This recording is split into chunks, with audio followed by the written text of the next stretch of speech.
कार्यक्रम वेद पाठशाला में मैं आपका हार्दिक स्वागत करती हूँ। प्रिय श्रोता, परमेश्वर का वचन जीवित, पवित्र एवं सामर्थी है।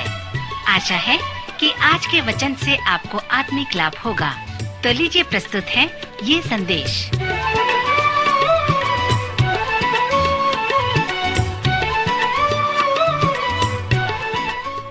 नमस्कार श्रोता मित्र, वेद पाठशाला की अगली कक्षा में आपका स्वागत है। श्रोता, हम संपूर्ण पवित्र शास्त्र का सर्वेक्षण कर रहे हैं। हमारे सर्वेक्षण का प्रारंभ उत्पत्ति की पुस्तक से हुआ था और अब हम प्राय नए नियम के अंत में हैं। पिछले 2 कक्षाओं में हम पतरस की पत्रियों का परिचय देखा था। अब हम इन पत्रियों का सर्वेक्षण प्रारंभ करेंगे। पतरस अपनी पत्री को इस प्रकार से प्रारंभ करता है। पतरस की ओर से जो यीशु मसीह का प्रेरित है, उन परदेशियों के नाम जो पुंतुस, गलतिया, कपदुकिया, आसिया और बिथुनिया में तितर बितर होकर रहते हैं और परमेश्वर पिता के भविष्य ज्ञान के अनुसार आत्मा के पवित्र करने द्वारा आज्ञा मानने और यीशु मसीह के लहू के छिड़के जाने के लिए चुने गए हैं। तुम्हें अत्यंत अनुग्रह और शांति मिलती रहे। हमारे प्रभु यीशु मसीह के परमेश्वर और पिता का धन्यवाद दो, जिसने यीशु मसीह के मरे हुओं में से जी उठने के द्वारा अपनी बड़ी दया से हमें जीवित आशा के लिए नया जन्म दिया, अर्थात एक अविनाशी और निर्मल और अजर मिरास के लिए, जो तुम्हारे लिए स्वर्ग में रखी है, जिनकी रक्षा परमेश्वर की सामर्थ से विश्वास के द्वारा उस उद्धार के लिए जो आने वाले समय में प्रकट होने वाली है की जाती है। इस कारण तुम मगन होते हो। यद्यपि अवश्य है कि अब कुछ दिन तक नाना प्रकार की परीक्षाओं के कारण उदास हो, और यह इसलिए कि तुम्हारा परखा हुआ विश्वास, जो आग से ताए हुए नासमान सोने से भी कहीं अधिक बहुमूल्य है, यीशु मसीह के प्रकट होने पर प्रशंसा और महिमा और आदर का कारण ठहरे। इस प्रारंभिक कथन से स्पष्ट है कि पतरस ने यहूदी मसीहों को लिखा है, जो एशिया के चारों तरफ तितर बितर थे। इब्रानियों के लेखक और याकूब की तरह पतरस यहूदी लोगों को लिखता है जो मसीह के अनुयायी थे। स्मरण करें कि पौलुस प्रेरित को आज्ञा दिया गया कि वह गैर यहूदियों में सुसमाचार प्रचार करे। अपनी पत्री में पतरस यहूदी विश्वासियों को लिखता है। पतरस को आदेश दिया गया कि वह यहूदी विश्वासियों के मध्य सुसमाचार प्रचार करे। इसलिए पतरस की जो सेवकाई थी वह प्राथमिक रूप से यहूदी विश्वासियों के मध्य में थी। सो ध्यान करें कि सामान्य पत्रियों में जैसे इब्रानी, याकूब और पतरस, इनके प्रारंभिक वचनों में आप उन लोगों के लिए सांत्वना के वचन को पाएंगे जो दुखों में पड़े हुए थे।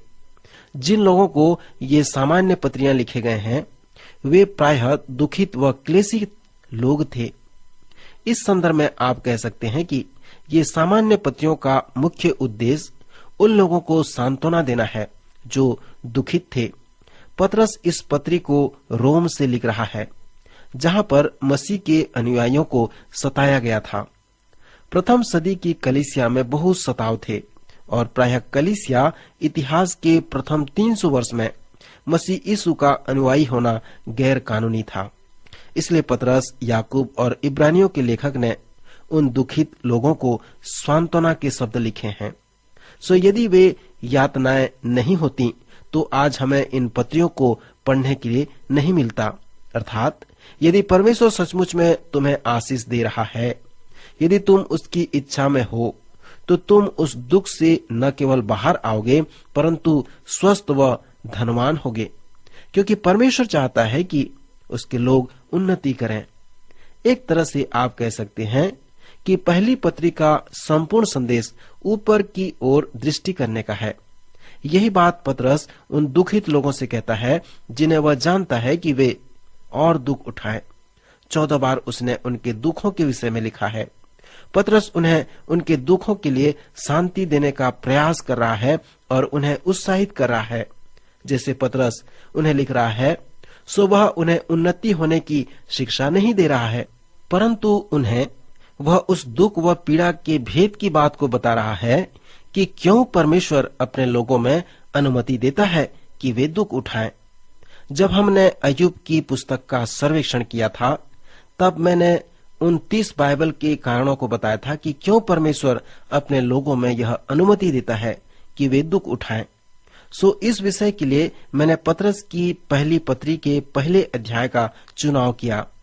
पहला पतरस उसका पहला अध्याय 6 और 7 पद में पतरस इस प्रकार लिखता है, इस कारण तुम मगन होते हो, यद्यपि अवश्य है कि अब कुछ दिन तक नाना प्रकार की परीक्षा के कारण उदास हो, और यह इसलिए है कि तुम्हारा परखा हुआ विश्वास, जो आग से ताए हुए नासमान सोने से भी कहीं अधिक बहुमूल्य है, यीशु के प्रकट होने पर प्रशंसा और महिमा और आदर का कारण ठहरे।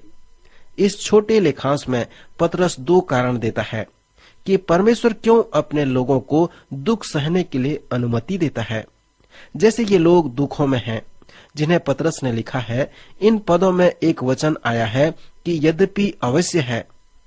इन तीनों शब्दों पर ध्यान करें। कुछ दुख वे क्लेश आपके जीवन में इसलिए आते हैं क्योंकि परमेश्वर जानता है कि यह तुम में अवश्य है, आवश्यक है। अय्यूब की पुस्तक के अनुसार दुख, क्लेश व यातनाएं सीधे परमेश्वर से आपके पास नहीं आते, परंतु यह परमेश्वर की अनुमति से ही आते हैं। अय्यूब को पीड़ित करने के लिए शैतान ने परमेश्वर से अनुमति मांगी। जब यीशु ने यूहन्ना के 10वें अध्याय में कहा कि भेड़ों का द्वार मैं हूँ, उसका तात्पर्य यही था, यदि कोई भेड़ों के पास जाए तो उसे चरवाहे से मिलते हुए जाना पड़ता है, उसे उन्हें अनुमति लेने की आवश्यकता है। यह चरवाहे का अभ्यास था, जब वह भेड़ों के साथ रात में खुले मैदान में रहता है और भेड़ों के चारों तरफ डालियों या पत्तियों से उन्हें घेर लेता है और वह ऐसे स्थान में लेटता है जो उनका द्वार हो। फिर कहता है कि द्वार मैं हूँ। वह इस प्रकार बाड़ा बनाता है कि कोई भी भेड़ बाहर नहीं जा सकता और कोई भी शत्रु अंदर नहीं आ सकता जब तक वह चरवाहे के द्वार से न जाए। ये सुंदर रूपकात्मक विषय हमें बताता है कि जब तक कोई चरवाहे के द्वार के पास न आए, आपको कोई समस्या नहीं होगी। इसी प्रकार का विषय पतरस यहाँ पर हमें बता रहा है कि जब नाना प्रकार की परीक्षाएं तुम पर आए, तो यह जान लो कि परमेश्वर तुम्हारे जीवन को देख रहा है। जब वह अनुमति देता है, तभी परीक्षाएं तुम पर आते हैं। दुख के विषय अगली बात पतरस कहता है कि यह कुछ दिन तक है या अल्पकालीन है। कुछ प्रकार की समस्याएं हैं, हमेशा हमेशा के लिए नहीं होती। एक व्यक्ति ने कहा कि उसका रोचक बाइबल पद इस प्रकार है, अर्थात इसके होने के बाद। पतरस के अनुसार दुख व यातना का यह अच्छा उदाहरण है। फिर पतरस उन्हें उनके विश्वास के विषय में लिखता है कि तुम्हारा परखा हुआ विश्वास, जो आग से ताए हुए नासमान सोने से भी कहीं बहुमूल्य है, अर्थात परमेश्वर ऐसी बातों को तुम्हारे जीवन में आने की अनुमति देगा जिससे तुम्हारा विश्वास शुद्ध होगा, पक्का होगा और तुम्हारा आत्मिक जीवन बढ़ता जाएगा। परमेश्वर तुम्हारे बहुमूल्य विश्वास को शुद्ध करने में रुचि रखता है। सुमित्र जैसे पतरस उन दुखित लोगों को लिखता है, तो पहली पत्री के प्रथम अध्याय में इसी प्रकार वो समझाता है। इसके बाद जब पतरस उद्धार के विषय में आता है, तो वह 2 बातें लिखता है और वो यीशु और पौलुस प्रेरित द्वारा भी लिखे गए हैं। पतरस नए जन्म होने के विषय में लिखता है। श्रोता, जैसे आप इस पत्री के प्रथम अध्याय को पढ़ते हैं, तो इस विषय में अनभिज्ञ न रहें। यहाँ वचन में नए जन्म का विषय स्पष्ट रूप से नहीं लिखा गया है। फिर पतरस ने चुनाव के विषय में बताया है कि परमेश्वर पिता के भविष्य ज्ञान के अनुसार आत्मा के पवित्र करने के द्वारा आज्ञा मानने और यीशु मसीह के लहू के छिड़के जाने के लिए चुने गए हैं। पवित्र शास्त्र में इसके विषय में अधिक नहीं बताया गया है, परंतु पतरस के प्रारंभिक वचनों में हम इसे पाते हैं।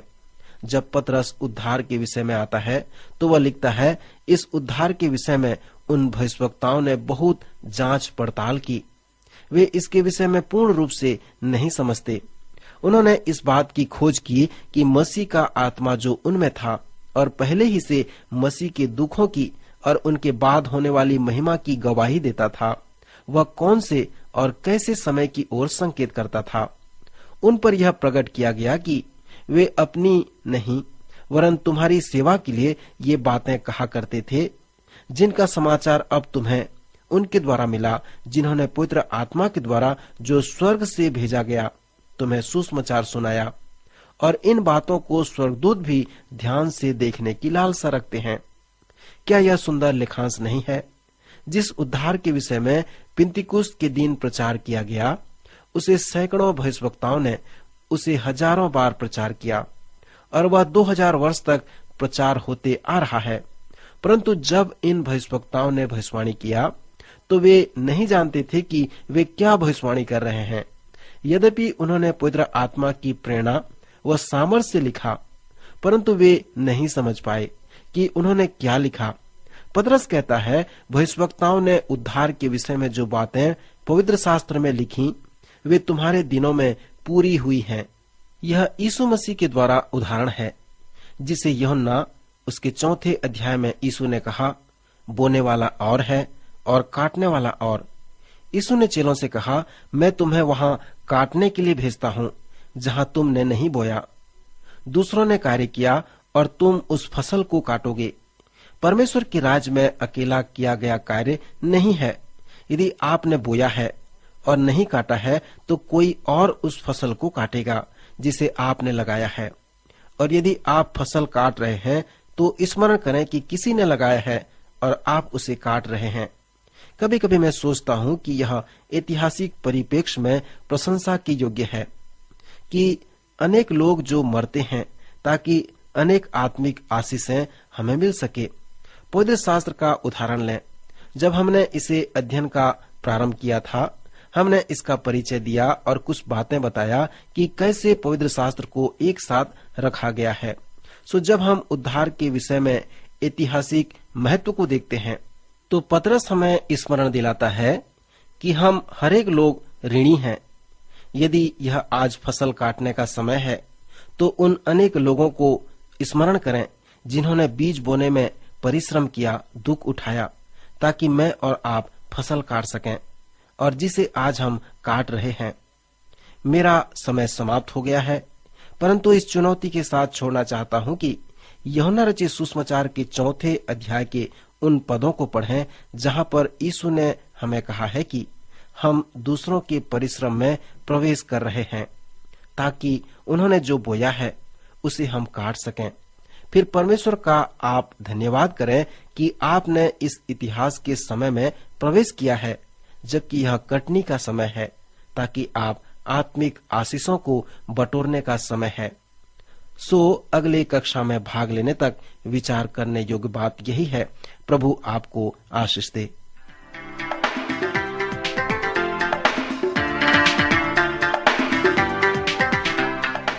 अभी आप सुन रहे थे कार्यक्रम वेद पाठशाला। श्रोता, हमें विश्वास है कि इस कार्यक्रम के द्वारा आपको आशीष मिली है। यदि इस कार्यक्रम के विषय में अधिक जानकारी प्राप्त करना चाहते हैं या बाइबल अध्ययन से संबंधित कोई प्रश्न हमसे पूछना चाहते हैं तो आप हमें इस पते पर लिखें। हमारा पता है कार्यक्रम वेद पाठशाला, post box number 713 EN post Faridabad 7। पता एक बार फिर सुन लीजिए। कार्यक्रम वेद पाठशाला, post box number 713 EN post Faridabad 7। आज के कार्यक्रम का समय यहीं पर समाप्त होता है। अगले कार्यक्रम में आपसे फिर भेंट होगी। तब तक के लिए नमस्कार।